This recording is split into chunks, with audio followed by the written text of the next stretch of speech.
मांझी जी को पड़ गया इधर का नाम लेके, इनकाउंटर हो या हरा गमछी हो, रहने वाले सारे लोग हरा गमछी बंधु से भूमियार भी हैं। बड़ा स्मार्टली इसको प्ले कर रहा है। हो क्या रहा है, उनको माननीय मुख्यमंत्री जी ने यादव से पाला पड़ जाएगा ना, तो जिंदगी भर यादव का नमो नहीं ले पाएंगे। नमस्कार, मेरा नाम प्रिया शर्मा है और आप देख रहे हैं पे प्राइम न्यूज। हमारी मौजूदगी अभी आईपी गुप्ता सर के पास है। मैं इनसे सवाल ये करने आई हूँ कि जिस तरह से जाति को के नाम पे जातिवाद को लेके या जाति सूचक शब्द का यूज कर करके बिहार में इनकाउंटर किए जा रहे हैं। अब तो हरा गमछी जो है वो भी एआई सेलेक्ट कर लेगा, क्या कहेंगे सर? बेसिकली माननीय सम्राट जी का वो मैंने सुना है स्टेटमेंट। जी। एआई समिट एक गंभीर विषय पर एक समिट था, टेक्नोलॉजी को कैसे इंटरवीन किया जाए, इंटरवेंशन में लाया जाए। लेकिन वैसे गंभीर समिट को इन हल्के बातों से हल्का फुल्का कर दिया उन्होंने। हरा प्रतीक है, नॉर्मली जिस तरफ इशारा करना चाह रहे थे मुसलमानों के प्रति, यादवों के प्रति, उस तरफ उनका इशारा था। लेकिन उनको शायद ये नहीं पता है कि राजद में रहने वाले सारे लोग हरा गमछी बंधु से भूमियार भी हैं, या कुशवाहा समाज के सांसद में भी सांसद दल का नेता भी है। मुझे लगता है माननीय मुख्यमंत्री जी को इस तरह के हल्के बयानों से बचना चाहिए, और खासकर वैसे गंभीर मुद्दे पे जब समिट हो और हर एक चीज़ों को राजद वर्सेस यादव वर्सेस मुसलमान वर्सेस अपने आप को प्रयोग नहीं करेंगे तो ज़्यादा अच्छा रहेगा। अब क्योंकि मुख्यमंत्री बन गए, तो जब कभी गृह मंत्री थे या प्रदेश अध्यक्ष थे, इस तरह का बयानों को अच्छा था। लेकिन अब मुख्यमंत्री हो गए हैं, वो यादवों के भी मुख्यमंत्री हैं, अब वो मुसलमानों के भी मुख्यमंत्री हैं, हरा पगड़ी बांधने वाले जितने भी जाति के लोग हैं उनके भी। उन्हें बचना चाहिए इन सारी चीज़ों से। सर, जिस तरह से जाति का नाम लेके मतलब हुआ कि यादवों को, खास करके यादव लोगों का इनकाउंटर हो रहा है, तेजस्वी यादव जी इस पे बार बार मतलब हमला भी किए उन पे कि खासकर यादव जाति को, क्या मतलब आपको लगता है कि देखिए एक्चुअली है कि सम्राट जी बड़ा स्मार्टली इसको प्ले कर रहा है। हो क्या रहा है, उनको माननीय मुख्यमंत्री जी ने मुख्यमंत्री बनाया है, पूर्व मुख्यमंत्री नीतीश कुमार जी ने। अब क्या हो रहा है कि माननीय मुख्यमंत्री सम्राट चौधरी के कार्यों का तुलना नीतीश कुमार जी के कार्यों से हो रहा है, जो स्पष्ट दिख रहा है। और वो इस स्थिति से बचना चाह रहे हैं। ऐसा ना हो कि राजद जदयू वाला नाराज हो जाए, और इस चीज़ों से, इन सारे चीज़ों को यादव की तरफ ले जा रहे हैं। और पहले क्या था, नीतीश वर्सेस लालू जी, नीतीश वर्सेस तेजस्वी की चीज़ें हो रहा था कि लालू जी ने क्या, नीतीश जी क्या किए, कुछ था पहले, उनका एक सटायर हुआ करता था। लेकिन अब जो सम्राट जी चौधरी डिसीजन ले रहे हैं, वो सीधा चैलेंज कर रहा है नीतीश कुमार जी को, सारे डिसीजन को जो उन्होंने किया है। और इन सारी चीज़ों को वो भी समझ गया, तो उनको पता है कि जहाँ चोट होना तो हो ही रहा, लेकिन यादवों का नाम लेके इनकाउंटर हो या हरा गमछी हो, वो नीतीश कुमार जी के कामों को जिस तरह से चैलेंज कर उसको छिपाना चाहता है, नंबर वन। दूसरा, यादव के सेंटिमेंट्स को उभारने की कोशिश कर रहे हैं बाकी लोग, कोई एमएलए, मांझी जी, कुछ भी बड़ा आसानी से यादव को, यादव के सेंटिमेंट्स को उभारने की कोशिश ना करें, और इस तरह से यादवों को कम आंकने की भी कोशिश ना करें।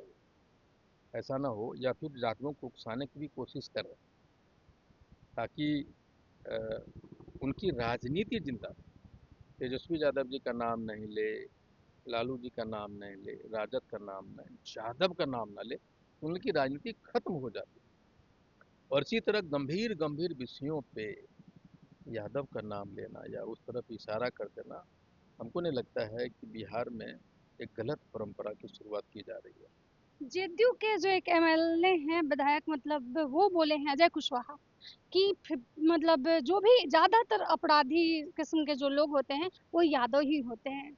उनको यादव से पाला पड़ जाएगा ना, तो जिंदगी भर यादव का नामों नहीं ले पाएंगे। अभी पाला नहीं पड़ा है, मांझी जी को पड़ गया इधर पाला, जी। है ना। तो अगर वो बार बार अगर यादव को बदनाम कीजिएगा, जो काम नहीं करता है वो, तो मजबूर न कर दीजिएगा। वो कुछ नहीं कर रहा है, चुपचाप शांत है, लेकिन बार बार उकसाने की कोशिश कर रहे हैं उसको, यादव लोगों पर उकसा दीजिएगा ना। ये जो विधायक है ना, जो भी बोला है, वो घरवा से बाहर नहीं निकल पाएगा, नंबर वन। दूसरा, जो अपराधी बात कर रहे हैं कि बड़का बड़का 47 अपराधी चलने वाला लहराने वाला कौन लोग हैं? उनके बोलने का दम है किसी को? जो ही बोलेगा तुरंत ही घर बस उठा के ले जाकर बंद कर देगा बाथरूम में कपड़ा खोल के उसका। तो फालतू बात करता है ये। पिछले कुछ दिनों से जब से सम्राट जी मुख्यमंत्री बने हैं, तो जादव जादव करके उनके सेंटिमेंट्स, उनके किसी जाति विशेष को टारगेट करना बेहद गलत है। इस परंपरा को नहीं शुरुआत करें। जादव किसी को कुछ जब कुछ कर रहा है चुपचाप अपने काम कर रहा है। वो ये वही जादव है जो इतना पानी में मचान बना के भैंसों को पालता है, 24 घंटा भैंस के पीछे रहता है। उससे ज़्यादा मेहनत कस कोई जात है क्या बिहार में? अब उसके सीधेपन को और उनके जो बेचारा अपने काम में मस्त है, उकसाने की कोशिश कर, उकसाने की कोशिश मत करे जादवों को लोग। सर, प्रधानमंत्री नरेंद्र मोदी जी पूरे देश से अपील की है, सोना नहीं खरीदना है, विदेश नहीं जाना है, लेकिन जिस तरह से उनका एक रील्स वायरल हो रहा है, उसको आप कैसे देखते हैं? प्रधानमंत्री की बात के मानता है? अगर पटियों की बात लोग मान रहा है। एक दिन टमटम पे बैठ के, घोड़ा पे बैठ के, साइकिल पे, कार पुलिंग पे बैठ के पूरा मस्ती कर रहा है ये लोग, नौटंकी बात जितना उनका नेता है। और जो वायरल रील हुआ है ना, 2 वायरल रील हुआ है। जी, एक एक मेलोडी तो मेलोडी वाला। चॉकलेट दे रहे हैं, वही जी। चॉकलेटें बांटने के लिए। घर में यहाँ किसी को खाने को नहीं मिल रहा है, तेल नहीं मिल रहा है, गैस नहीं मिल रहा है, अब वो भारत से ट्रक भर का जहाज भर के चॉकलेट देने गए हैं, सेल्फी ले रहे हैं। और एक जो 16 सेकंड का वीडियो वो भी बहुत वायरल हो रहा है। सेल्फी खिंचाने में तो बढ़ के है ना, अंग्रेज प्रसिद्ध महिलाओं से उसका फोटो खिंचवा के डाल रहे हैं कि देखो सेल्फी ले रहे हैं। और एक महिला पत्रकार है नॉर्वे की, जो हाँ। क्वेश्चन पूछा था, ऐसा भागते हैं जैसे शेर को छोड़ दिया पीछे। और कॉकरोच पार्टी के बारे में हाँ, क्या कहेंगे? कॉकरोच जी। पार्टी, जनता कॉकरोच जनता पार्टी जी। बिहार के नहीं पूरे भारत के उन नौजवानों का आक्रोश है, आंसू है, दर्द है। उनके अरमानों को टूटते हुए, उस सपनों को टूटते हुए वो गुस्सा है। जब वो अपने अधिकार के लिए, ये वही जनजी है जो 25-30% वोट शेयर है, जो हर हर मोदी घर घर मोदी कह के उनको बिठा दिया प्रधानमंत्री पे। इनको उम्मीद था कि प्रधानमंत्री के लिए कुछ करेंगे, लेकिन ये जो 12 बरस में 18 बरस का पहला वोटर है, 21 बरस का हो गया, वो कहीं नहीं है। और जब अपने अधिकारों के लिए घर से लड़कियां और लड़के नौजवान सड़क पे निकलता है और मार खाता हुआ रोता हुआ घर पे जाके फिर अंधेरे में, कमरे के अंधेरे में सिसकता है, और उसके बाद सारा दुनिया, मीडिया, संस्थाएं, मोदी का भाषा बोलने वाले जो सुप्रीम कोर्ट के जज भी, सुप्रीम जज भी अगर कॉकरोच बोल दे तो समझिए आहत होते हैं। एक बेटी होगी गरीब जो बोलेगा पापा इस बार नीट है ना, मेरा निकल जाएगा पापा, रिक्शा चला के आपने मुझे पढ़ाया, बेटी है वो।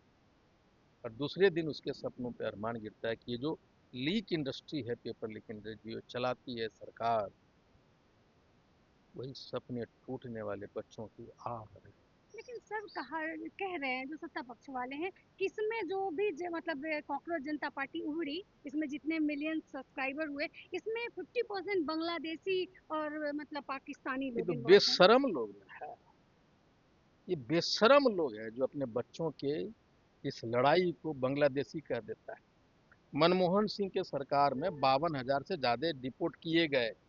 आज जब एक आदमी, एक पत्रकार इनसे पूछ लिया अमित शाह से, गृह मंत्री से, कि कितना बांग्लादेशी को भगाया, तो बोलता है कि क्यों जानना है आपको, ये जानना जरूरी है? बांग्लादेश घूम रहा, बताओगे नहीं कितना नंबर है? हमारे बच्चे जब सड़क पे उतर गए तो बोलते बांग्लादेशी है। अरे कैसा तुम मोदी के सरकार गृह मंत्री है कि इतना बच्चा बांग्लादेश वाला आ गया और तुम दूरबीनमा से भी नहीं देख पाया? रिजाइन करो। अगर ये 50% बांग्लादेशी है तो तुम्हारा साइबर कंट्रोल फेल है, तुम्हारी सारी इंटेलिजेंस फेल है। यानी कुछ भी करो, अगर इनके इनके खिलाफ में बोलो तो इंटरनेशनल हो जाओ बांग्लादेश। ये तो बेशरम लोग हैं। इन बेशर्मों की बात को कोई सीरियसली लेना चालू किया है? ये वही जैनजी है जो इनको वहां बिठाया है, और यही जैनजी है जो इनके बाल पकड़ के खींच के अंदर ले आएगा, नीचे ले आएगा। लास्ट सवाल, अब बहुत टाइम लिया आपका, लास्ट सवाल कि आनंद मोहन जी के बारे में क्या कहेंगे? जदयू थैले की राजनीति करता है। आनंद मोहन जी के बारे में यही कहेंगे कि मेरे बड़े भाई हैं, राजपूत नेता हैं और ताल ठोक के बात करते हैं। उन्होंने तेजस्वी जी की सरकार को बनते बनते गिरा के चले गए थे जदयू की तरफ सरकार बनाने के लिए। और आपको बता दूं, जो नेता होता है ना, इन सारी चीज़ों को याद करता है। बोलता है यार वो तो उधर से इधर चला आया उसको धोखा देके, तो इनको बना दोगे तो यहाँ भी ना धोखा दे दे। एक सबक होता है। कर्मा। नॉट कर्मा, राजनीति में कोई कर्मा नहीं। राजनीति में राजनीति में देखा जाता है आपके प्रिंसिपल के, आपके सिद्धांत को। राजनीति में देखा जाता है आपके संघर्ष को। और राजनीति में समीकरण, इक्वेशन और टाइमिंग देखी जाती तो आप देख रहे थे कि हमारे साथ आईपी गुप्ता सर बात कर रहे थे और इन्होंने कहा कि जिस तरह से मोदी जी जो कुछ भी कर रहे हैं अभी हमारे देश को किस तरह से, किस संघर्ष से जो है हमारे जेन जी यूथ गुजर रहे हैं, लेकिन सरकार की नज़र उस पर नहीं है। जिस तरह से सम्राट चौधरी जी ने हर एक गमछे को एआई ढूंढ लेगा, या जिस तरह से उन्होंने टिप्पणी की उस तरह से उनको नहीं करना चाहिए था, क्योंकि जिस तरह से उनका एक पोस्ट है उसकी ग्रेविटी को मेंटेन करना उनका मतलब उनको ये मेंटेन करना चाहिए था। बाकी आपकी क्या प्रतिक्रिया है, अपनी राय हमें कमेंट में ज़रूर दें। नमस्कार, धन्यवाद।